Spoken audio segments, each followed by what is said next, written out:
In frame now. Gelfand completes the line of 12. Track good in the gate. And they're off. Scarbaby breaks fast. Zarv's World showing good speed.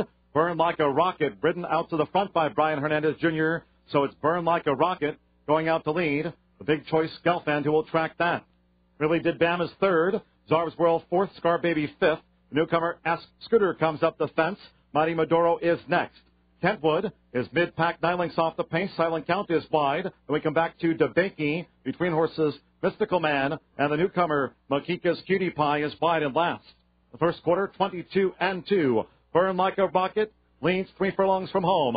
Sean Bridgman has Gelfand right there in a position to challenge. Gelfand coming now. Zarv's World 3 wide. Really Did Bam. Blue Blinker spying a gap on the outside. Scarbaby and Silent Count is coming with a wide and hopeful run as they come past the quarter pole. Gelfand turns them in. Burn Like a Rocket now under pressure. Zarv's World Silent Count is charging on the outside. Past the 3/16 pole. Gelfand in front by 3 from Silent Count. Zarv's World. Toward the rail, Really Did Bam. Makika's Cutie Pie is threading through with late interest. And Scarbaby, but Gelfand is gone. Gelfand fleeing the scene for Sean Bridgman. And Gelfand living up to his 2-5 billing. Gelfand powered down by 8 from Really Did Bam. Silent Count and Makika's Cutie Pie. Then DeBakey showed late interest too.